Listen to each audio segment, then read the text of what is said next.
tiene que ver con poder concebir a la muerte como una posibilidad en su dimensión de posibilidad y sostenerla en tanto posibilidad como algo que permite, digamos, al Dasein, al existente humano, asumirse en un sentido propio, porque al asumir esa mortalidad o ese carácter finito, todas las posibilidades reales adquieren otra dimensión, digamos, ¿no?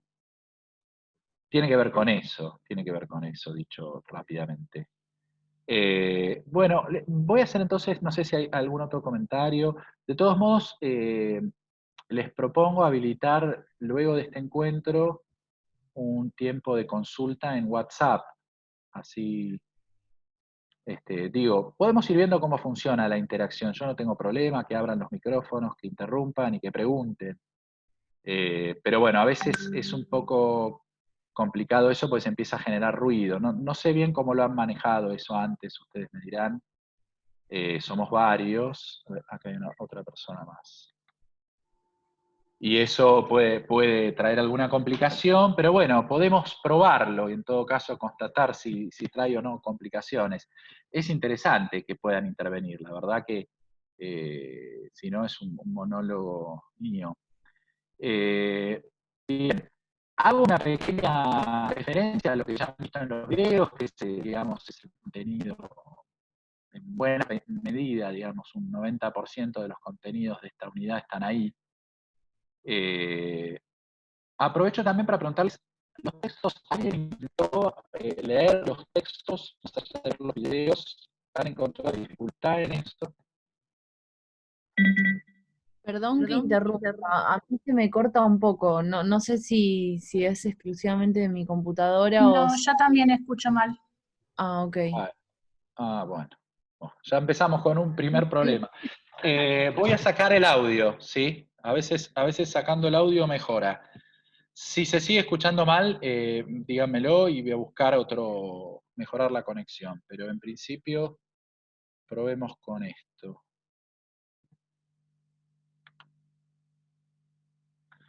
Bueno, ¿me escuchan? Sí. Bueno, insisto, si se sigue escuchando medio robótico, entrecortado, voy a buscar otra manera de conectarme. Bien, les decía, hago un breve recorrido por lo que han visto en esos videos. Es un poco, la idea un poco de esta semana, de esta unidad, es pensar ya desde la filosofía contemporánea. Bueno, acá me dicen que hay que silenciar los micrófonos. Traten de silenciar los micrófonos cuando no lo usan y apretarlo cuando lo vayan a usar. Sí, ahí alguien se avivó. Va bien eso, bien. Y por supuesto, si se sigue sin escuchar, yo acá tengo habilitado el chat, así que lo voy a ir mirando, pónganme no se escucha y vemos la manera de mejorarlo. Bien, les decía, lo que intenté en esta propuesta para esta unidad es ver cómo uno de los rasgos de la filosofía contemporánea tiene que ver con ese espacio para esta dimensión de la afectividad, de los templos anímicos, es abordado de distintas maneras por distintos autores, ¿no? Y ahí, Bárbara Otero, silenciate, por favor. A ver, espera. O te silencio yo. Ahí está. Disculpame, pero se escuchaba como un ruido ahí y quizás eso entorpece que se escuche bien la clase. Bueno, les decía entonces que hay allí un rasgo propio, si se quiere, de la filosofía contemporánea, que tiene que ver, como está bien descrito por Jaspers, con situar un motivo, un impulso, un origen de la filosofía en estas experiencias fundamentales que tienen que ver con estados anímicos que disparan a la reflexión filosófica, pero que además disparan a la reflexión sobre el sí mismo, al modo en el que se puede constituir una subjetividad, ¿no? Entonces, el recorrido un poco era, partiendo de Kierkegaard, hoy me voy a referir a Kierkegaard, y han visto seguramente en los videos a la propuesta de Heidegger y a la propuesta de Sartre, ¿no?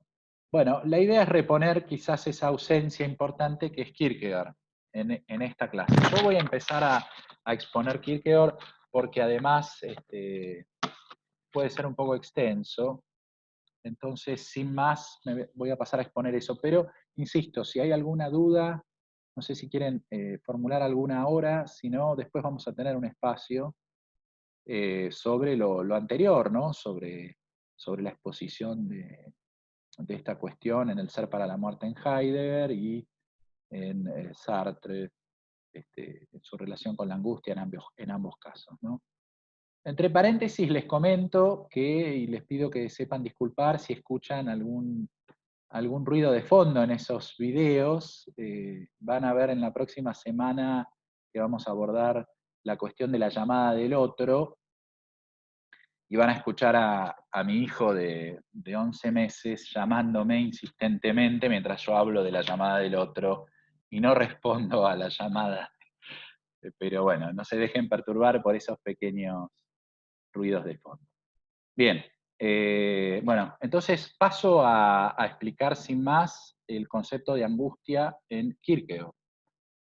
Bien, Kierkegaard es un autor que va a criticar fuertemente la filosofía de Hegel, ¿no? Y va a sostener que en Hegel lo que ocurre con la filosofía y con el sistema de Hegel es que barre con todas las distinciones, ¿no? Y en ese sentido hay una especie de amalgama entre lo ético, lo lógico, lo metafísico. Kierkegaard se va a proponer devolverle a cada ciencia, digamos, su objeto propio, mantener el carácter específico de los fenómenos. De algún modo esto es algo que Kierkegaard le imputa a Hegel, ¿no? Y también va a sostener que de algún modo Hegel destruye el sentido de lo original que ocurre en la apropiación subjetiva, ¿no? Hay algo que tiene que ver con la apropiación subjetiva. Yo creo que en los audios hice referencia a esta frase que a mí me parece tan elocuente de Kierkegaard respecto de cómo en relación a la verdad objetiva eh, no hay un compromiso personal y que él lo que busca son verdades subjetivas, verdades por las que pueda vivir o morir. No sé si tienen presente esa expresión, creo que la formulé en el video de introducción a Kierkegaard. Tiene que ver con esto, digamos, una verdad científica es una verdad objetiva, que está muy bien, que no la podemos poner en cuestión, dice Kierkegaard. Kierkegaard no pretende poner en cuestión el saber científico, sino destacar cómo esas verdades objetivas no le dan sentido a mi vida, no me hablan a mí, digamos. Son verdades objetivas que, que son ciertas, pero por las que yo no pondría en juego mi existencia, ¿no? Bien. Y de algún modo, digamos, hay algo en el hegelianismo que sabe de todo, que repite esta estructura, ¿no? Que sabe de todo, pero que no se conoce a sí mismo, ¿no? Un poco como la figura de Edipo, ¿no? Edipo resuelve el enigma el enigma de la esfinge, que es qué es el ser humano, pero no sabe quién es él, ¿no? Bien. Kierkegaard se va a preguntar qué ciencia puede estudiar a la angustia y al pecado. Fíjense que va a haber una relación con el pecado. Y la respuesta va a ser la psicología, entendida como doctrina del espíritu subjetivo, ¿no? ¿Por qué no la ética? Porque la ética no observa, sino que juzga. ¿Por qué no la dogmática? Porque la dogmática habla de la realidad y no de la posibilidad del pecado. Fíjense que acá también aparece ya, aunque no, si bien no en términos de, no en los términos ontológicos en los que va a proponer el estudio de la posibilidad Heidegger, pero sí la distinción entre la dimensión de posibilidad y efectividad, ¿no? Disculpen, voy a mirar un poco el chat porque veo que acá pusieron cosas. A ver.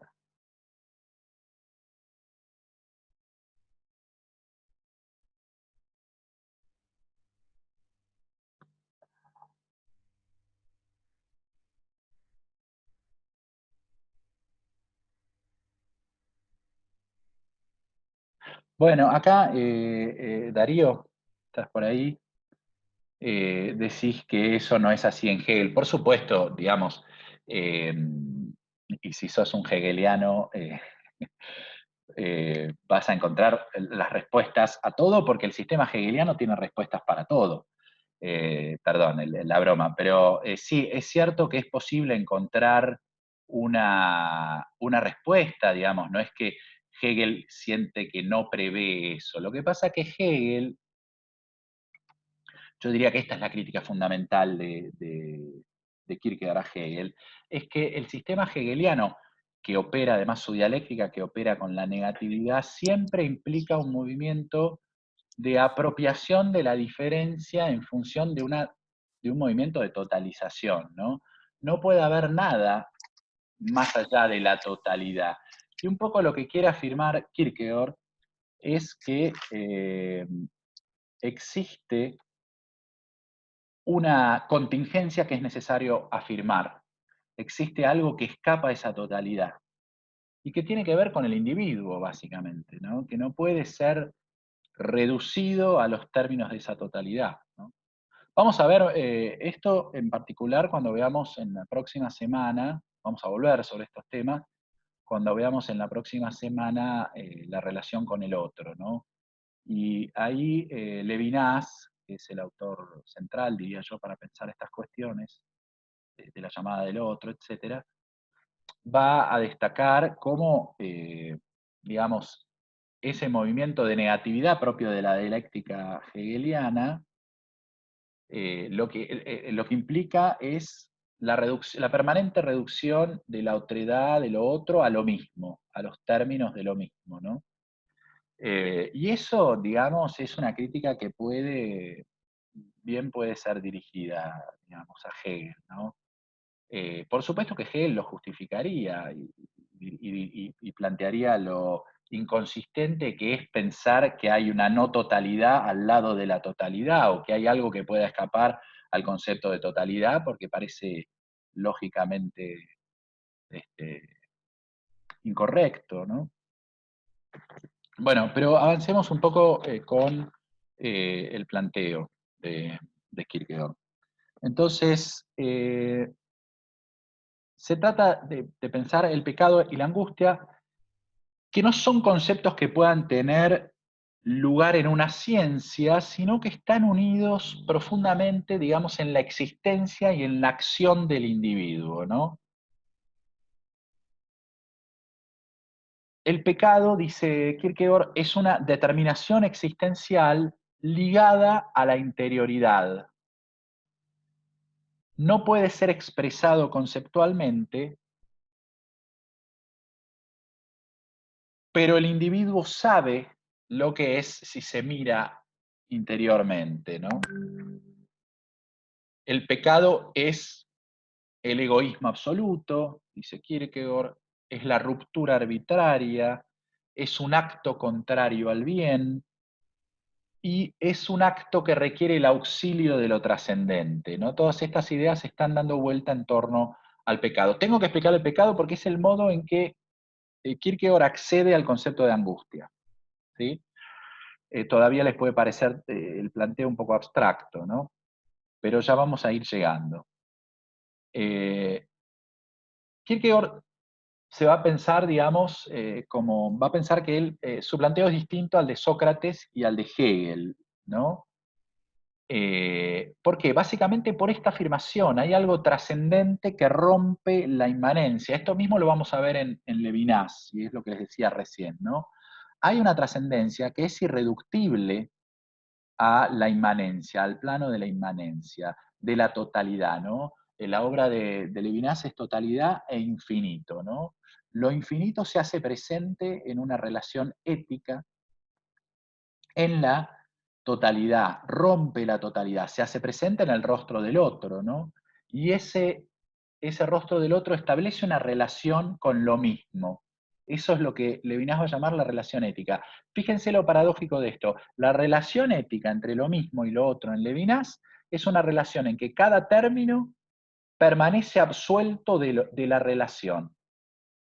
Bueno, por supuesto que Hegel diría, pero qué absurdo lo que estás proponiendo. ¿Cómo puede permanecer algo en un vínculo, pero bajo el modo de lo desvinculado? ¿Cómo puede permanecer algo en relación a otra cosa, pero con su carácter absoluto? Bueno, y esa es la paradoja que plantea esta relación con la trascendencia en Levinas, y que de algún modo también aparece en Kierkegaard a partir de esta idea de que hay algo trascendente que rompe con esa totalización, ¿no? Bien,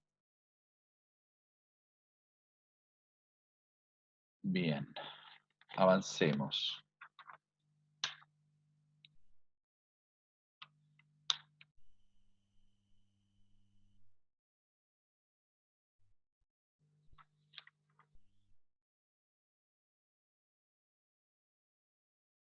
Bueno,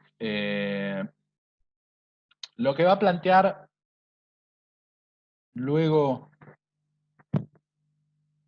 en el texto Kierkegaard es que el pecado tiene 4 características. Es individual. Fíjense que para no poder ser definido, Kierkegaard habla mucho y da muchas características y rasgos, ¿no? del pecado. Bien, entonces, el pecado es, en primer lugar, es individual, solo puede experimentarse en la meditación solitaria, y antes del pecado no hay yo. El salto del pecado se ejecuta sin razón y por sí mismo, dice Kierkegaard, pero como previo incluso al yo. En segundo lugar, el pecado es positivo, es decir, no es una carencia de ser, sino que es afirmación del no ser, es un modo de ser en el mundo, es una posición en la que se niega la voluntad de Dios, y es algo que ocurre positivamente ante Dios, ¿sí? Tengan paciencia que ya vamos a llegar a la angustia, y si esto les parece un poco abstracto, ya lo van a terminar de pescar. Bien. En tercer lugar, el pecado es trascendente. Implica una ruptura con la inmanencia y con él aparece la historia, ¿no? Pensemos en Adán y Eva. Es la generación de una realidad nueva que no está contenida en la anterior. Y finalmente es discontinuo, es decir, opera de modo repentino, por un salto que quiebra la dialéctica de la totalidad.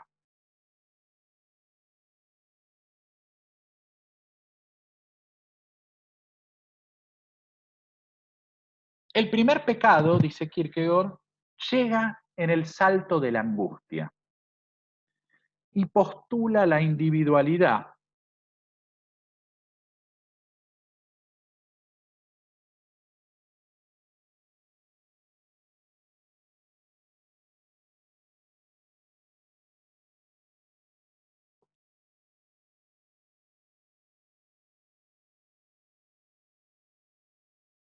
Y por eso hay que situar a este pecado en el ámbito...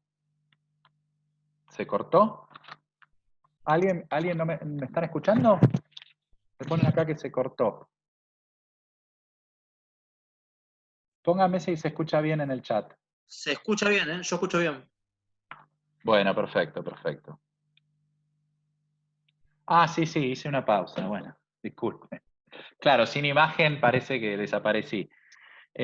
Bueno, les decía, el pecado entonces no es un concepto especulativo, sino que es un concepto ético. Es un concepto ético. Y es el pecado, por supuesto, el que introduce el bien y el mal.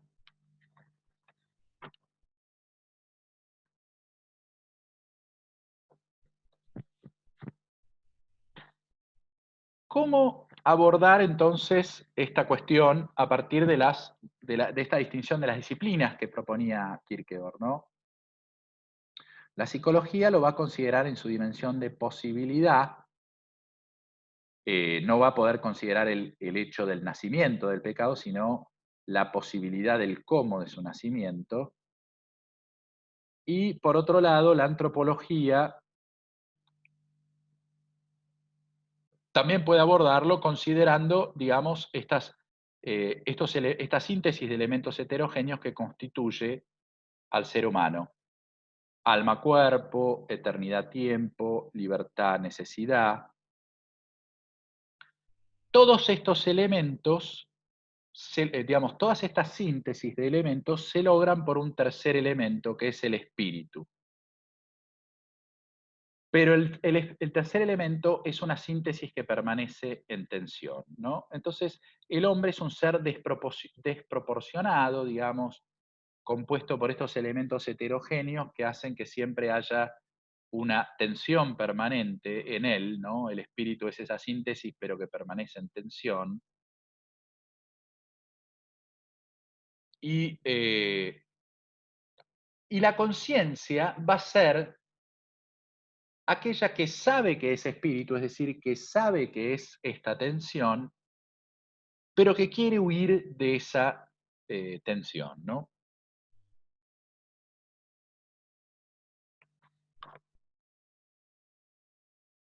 Bien.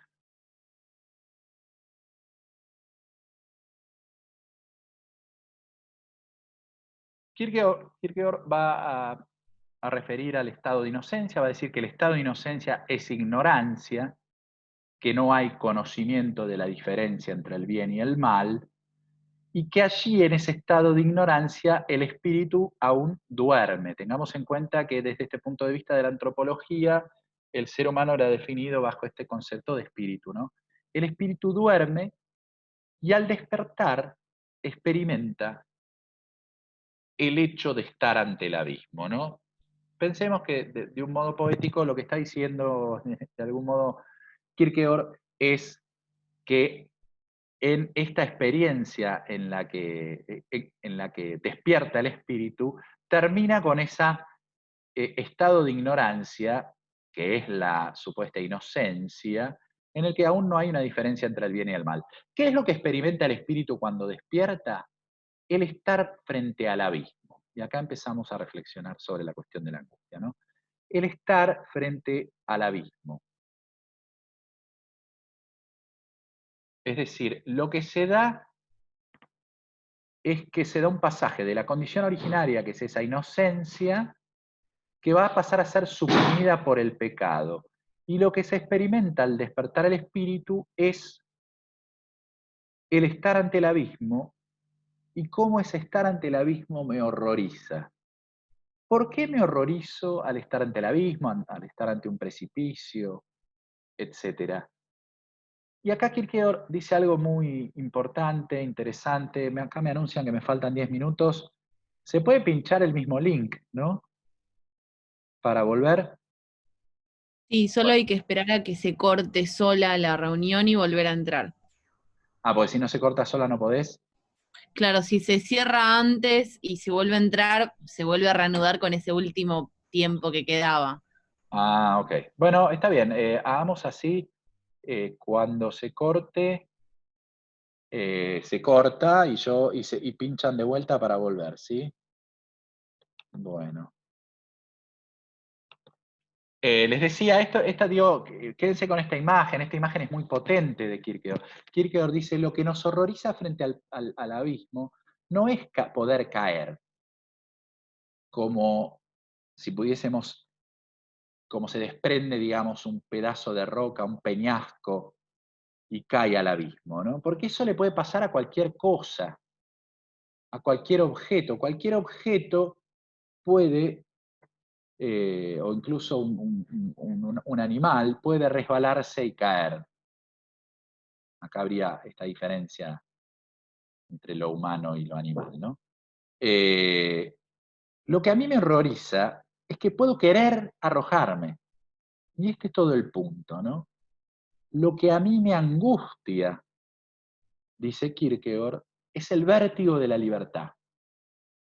Cuando yo miro en el abismo siento vértigo, pero ese vértigo que siento no es porque, uy, me puedo caer, si se rompe la baranda me caigo. No, El punto es que yo puedo subirme a la baranda y arrojarme.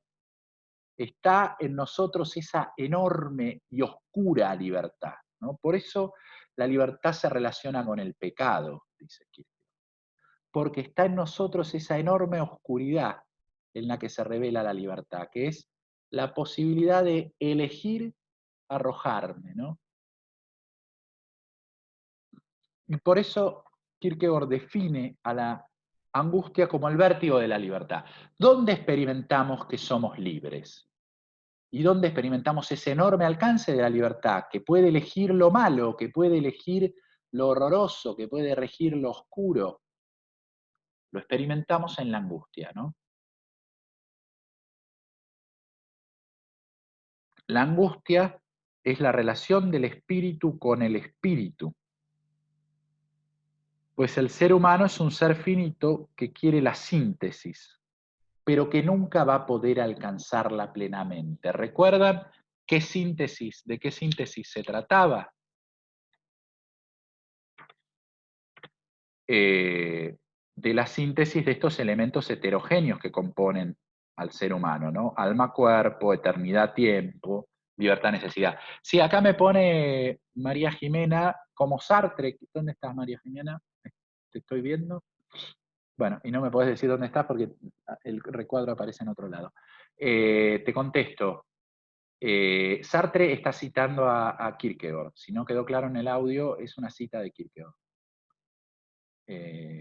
Ahí estás, María Jimena. Bueno, está citando a Kierkegaard, Sartre, cuando refiere al abismo. Bien.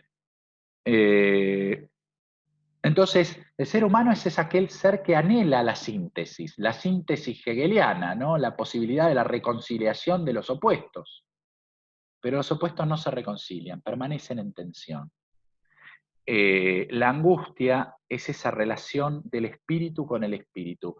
Es ese momento en que el espíritu se advierte a sí mismo, se percibe a sí mismo como un ser finito que anhela lo que no puede tener de algún modo, ¿no? Así nace la angustia.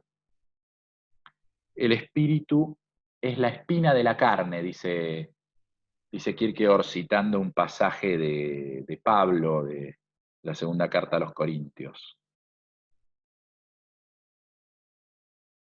Y así también el espíritu se angustia ante sí mismo al tener que decidir por sí, al tener que decidir entre el bien y el mal. ¿Sí? Hay una angustia que me revela que tengo que decidir por mí mismo. Acá está la constitución del sí mismo, ¿no? Lo que está en juego. Voy a tener que decidir por mí mismo y de ese modo decido por el sí mismo.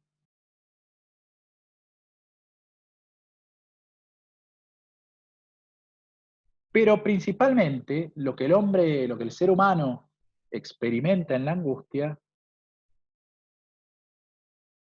es que es espíritu. ¿Sí? Les voy a leer una cita.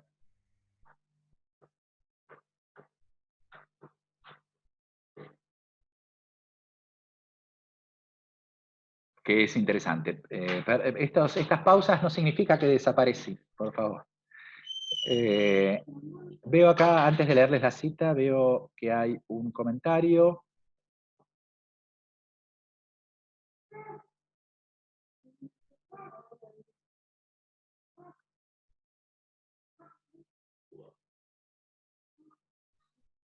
Pero ¿cómo pensamos la angustia anteriormente al pecado original? Si la angustia se da porque existe la posibilidad de elegir lo malo, y lo malo a su vez es el efecto del primer pecado. Es buena la pregunta, es buena la pregunta. En rigor, luego de la acción aparece el conocimiento de lo bueno y lo malo, ¿no? En principio, lo que nos angustia es tener que asumir la libertad, una libertad que, bueno, luego podrá ser entendida más claramente como lo bueno o lo malo. Yo diría que pasa por ahí, ¿no? Pero es una buena pregunta. Les voy a leer este pasaje, después volvemos sobre estos temas. Delfina. Delfina, por ahí debe estar. Acá está. Bueno, les leo la cita. Pero la angustia no es aquí ni lo fue nunca una imperfección en el ser humano. Y debe decirse más bien que cuanto más originario es el ser humano, tanto más profunda es la angustia, ¿no? Hay una suerte casi de identificación, ¿no? Bien. Luego, Kierkegaard se detiene en esta figura del falto de espíritu, ¿no? El falto de espíritu es aquel para quien no hay angustia, ¿no? Está demasiado satisfecho de sí y no advierte que su existencia pende de la posibilidad, ¿no? De esta posibilidad de elegir, ¿no? Pero hay que entender que si bien uno puede asumir esa actitud, estar en esa actitud, la angustia puede ser negada, pero nunca suprimida, ¿no? Y por eso, incluso uno podría decir, bueno, nosotros que ahora estamos teorizando sobre la angustia, estamos negándola. Somos una figura del falto de espíritu. Teoricemos sobre la angustia, pensémosla mientras nos tomamos un café, tomamos notas y ignoramos su existencia real, digamos, ¿no? La pensamos como un concepto objetivo. Bueno, en ese nivel también habría una actitud del falto de espíritu, ¿no? En el que no se anima a asumir esa angustia, ¿no? Y lo que esa angustia provoca, despierta y permite advertir. ¿Qué es? La libertad. La libertad en la que la absoluta libertad, ese salto que implica el poder asumirnos desde ese lugar, ¿no? Como un sí mismo, constituirnos a partir de esa libertad.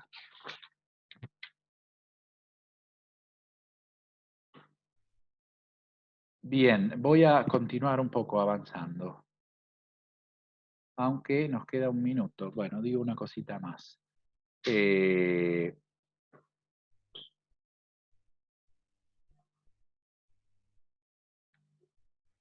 va a decir que hay un estado anímico, digamos, hay un intento también de abordar estas cuestiones más allá de lo teórico, ¿no? Por supuesto que cuando un filósofo intenta una cosa así, siempre cae en alguna situación paradójica, ¿no? Porque está teorizando sobre lo que no hay que teorizar, sobre lo que no se puede